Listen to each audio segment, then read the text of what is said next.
हरियाणा विधानसभा चुनाव से पहले नूंह अलवर हाईवे का निर्माण हर हाल में शुरू हो जाएगा, अन्यथा हम वोट मांगने मेवात में नहीं आएंगे।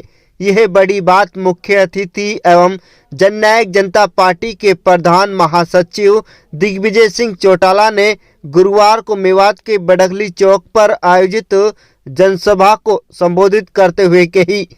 जजपा नूंह जिला अध्यक्ष हाजी जान मोहम्मद के आवास पर आयोजित जनसभा में उन्होंने कहा कि हरियाणा के युवाओं को नौकरियों में महाराष्ट्र की तर्ज पर आरक्षण दिलाकर रहेंगे। यहां मेवात में एशिया की सबसे बड़ी मोबाइल बैटरी फैक्ट्री का निर्माण कार्य अंतिम चरण में है। हम चाहते हैं कि मेवात के ज़्यादा से ज़्यादा शिक्षित बेरोजगार युवाओं को आरक्षण का लाभ मिलेगा। दिग्विजय चौटाला का बडगली चौक पहुंचने पर नेता व कार्यकर्ताओं ने फूल मालाओं से भव्य स्वागत किया। बडगली गांव के अंदर एक विशाल जनसभा हमारे जान मोहम्मद जी, हाजी जान मोहम्मद जी जो जिला के नवनियुक्त अध्यक्ष हैं, शोएब बदरुद्दीन जी और सभी सम्मानित लोगों ने यहाँ आयोजित की। एक विशाल जनसभा आयोजित हुई और मुझे मेवात के मेरे परिवार से, फिरोजपुर झरका हल्के के मेरे परिवार से रूबरू होने का सब लोगों से मौका मिला। बड़ी खुशी हुई और जो जोश, जो स्नेह, जो लगाव, जो प्यार, जो आशीर्वाद यहाँ के लोगों का जब भी हम आते हैं हमें मिलता है, आज भी वही मिला। मुझे बहुत खुशी है। मैं सभी को बधाई दूंगा और पार्टी निरंतर जैसे क्षेत्र में मजबूत हो रही है, मुझे पूरी उम्मीद, और उम्मीद ही नहीं बल्कि पूरा भरोसा है कि आने वाले समय के अंदर तीनों ही सीटों पर जननायक जनता पार्टी चाबी और चौधरी देवीलाल जी की विचारधारा को लोग अपना आशीर्वाद देकर जिताएंगे। लोकसभा के चुनाव होने, क्या जेजेपी और बीजेपी गठबंधन में लड़ेंगी या अलग लड़ेंगी? भविष्य के घर में कुछ बातें हैं और उन पे आज चर्चा नहीं हो सकती। हमने गठबंधन धर्म को बड़ी मजबूती से निभाया है। आज देश के अंदर कोई दूसरा विकल्प नजर नहीं आता। जननायक जनता पार्टी और भारतीय जनता पार्टी की अच्छी सरकार चला रही हैं, 5 साल चलाएंगे। इससे ज्यादा कोई भी फैसला अगर होगा वो दोनों पार्टियों की लीडरशिप करेगी। क्या इसमें ऐसा होगा कि लोकसभा की सारी सीटें बीजेपी लड़े और विधानसभा में समझौता हो, कैसा होगा, या लोकसभा भी मांगेगी अगर समझौता होता है?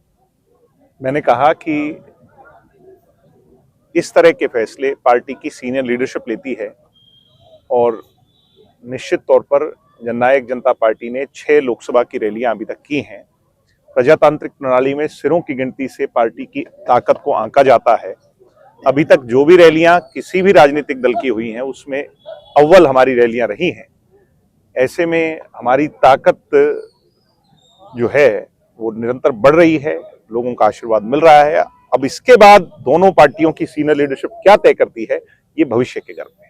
अभी सोरेन को ईडी ने गिरफ्तार किया है, इससे पहले और भी गिरफ्तार, हुड्डा को भी कई बार ईडी ने बुलाया, क्या कहेंगे इसके बारे में? मैं बाकियों की तो जानता नहीं, ना झारखंड से या दूसरे प्रदेशों से, प्रांतों से मेरा कोई वास्ता है। शोएब भूपेंद्र हुड्डा जी ने कुछ ऐसे बीज बोए हैं जो वो कहते हैं कि खुद ही काटने पड़ेंगे, तो वो फसल को खुद ही काटेंगे। आज नहीं तो देर नहीं तो सवेर काटेंगे। एक 80 साल के बुजुर्ग को प्रताड़ित कर 10 साल की कैद उन्हें सुनाई थी। निर्दोष अजय सिंह चौटाला को 10 साल की कैद सुनाई थी, जिनका कोई लेना देना हरियाणा में सरकार में नहीं था। तो कभी ना कभी तो भगवान जो है वो न्याय करता है। वो न्याय, मैं तो ये कहूंगा, वैसे तो जेल किसी को ना देखने को मिले, ऐसा बुरा दिन क्यों देखने को मिले, मगर न्याय जो है वो परमात्मा के तराजू में और अदालत के तराजू में, दोनों में तोल के होता है। तो जैसी करनी वैसी भरनी। वो कह रहे हैं जांच एजेंसियों का दुरुपयोग हो रहा है, तो अगर आज दुरुपयोग हो रहा है तो फिर दुनिया का सबसे बड़ा गुनाह तो खुद भूपेंद्र हुड्डा ने किया हुआ है।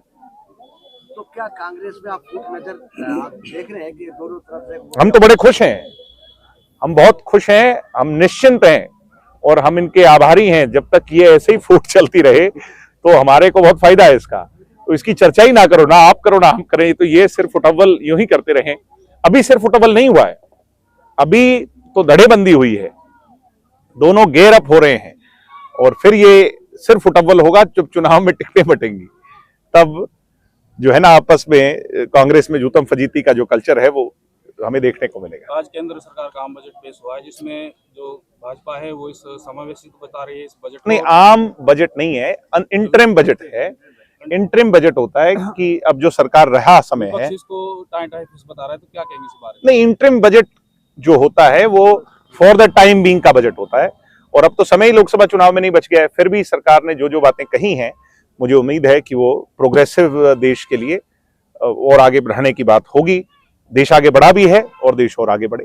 आपने बड़ी बात कही है जो खुली रोड को लेकर, हम वोट जब मानेंगे जब इसका काम शुरू हो गया, क्या कहेंगे? नहीं, निश्चित तौर पर आप लोगों की भी ये मन की दुविधा है और हमारे मन का मलाल है कि जल्द से जल्द इस पर काम शुरू हो। इस पे लंबे अरसे से इसकी डीपीआर तैयार होने के बाद, टेंडर कॉल होने के बाद भी अगर कोई सामने नहीं आया या इस तरह की बातें रही हैं, मुझे उम्मीद है कि सरकार जब भी दोबारा फ्लोट करेगी इसका टेंडर हो जाएगा और समय पे इसका काम शुरू हो जाएगा। यहाँ बैठे हैं, 2-3 मांगे हैं। एक तो नगीना तहसील बहुत पुरानी तहसील है, सब तहसील में पूरी तहसील का दर्जा नहीं दिया गया।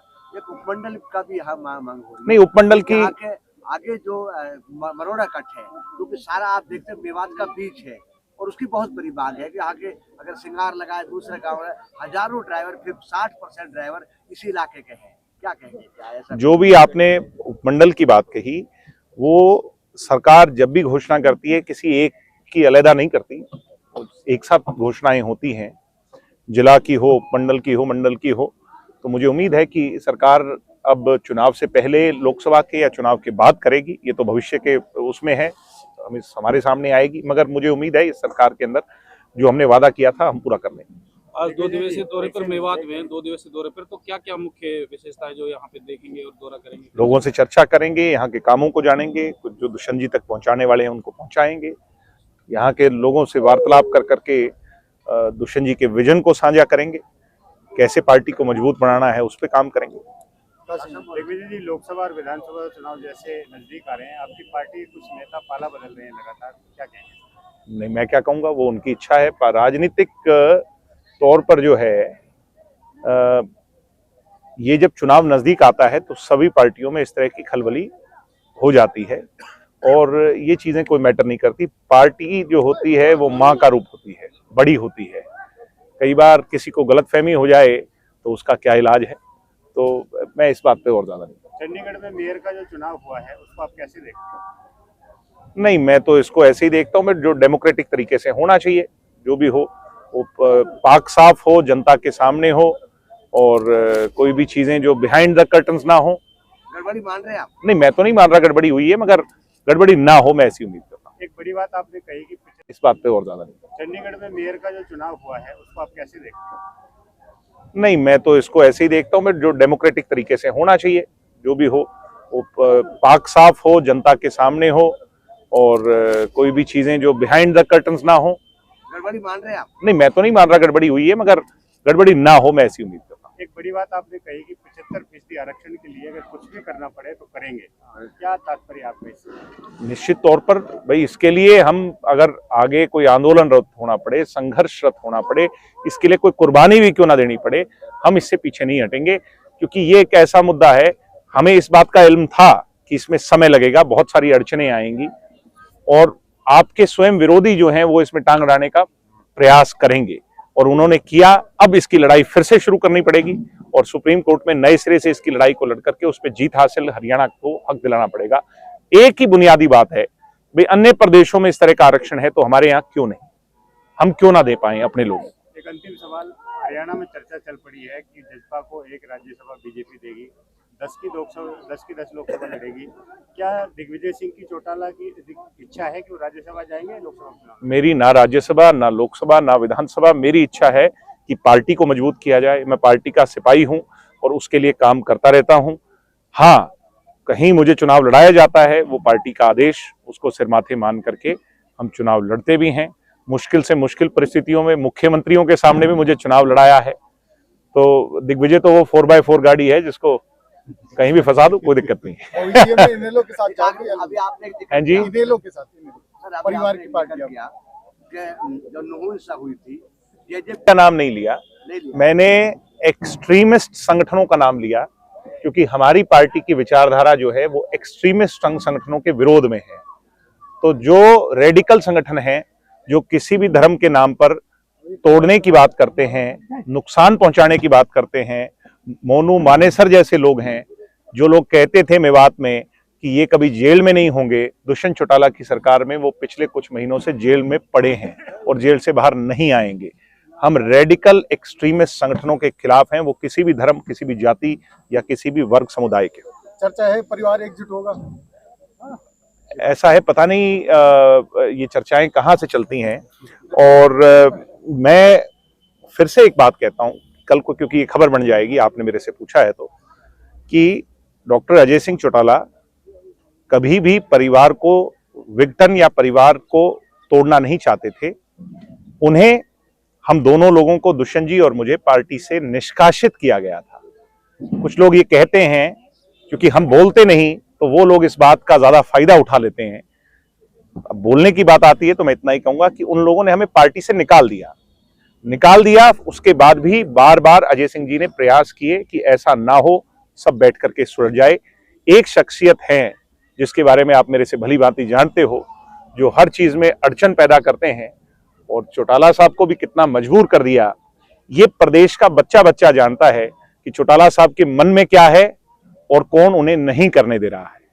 तो वो एक आदमी की जो वो क्या कहते हैं महत्वाकांक्षा, अति महत्वाकांक्षा, राजनीतिक महत्वाकांक्षा, वो उस पार्टी को ले बैठी जिस पार्टी का पौधा चौधरी देवीलाल ने लगाया था। तो ये बड़ी जो है ना शर्मनाक बात है, कमजोर बात है। और इतना ही मैं कहूंगा कि अभी भी उनको सद्बुद्धि आए ऐसे लोगों को जो इस बिगाड़ने में थे, जो अपने लोभ लालच के लिए चौटाला साहब की जेल और अजय सिंह जी की जेल की भी परवाह जिन लोगों ने नहीं की।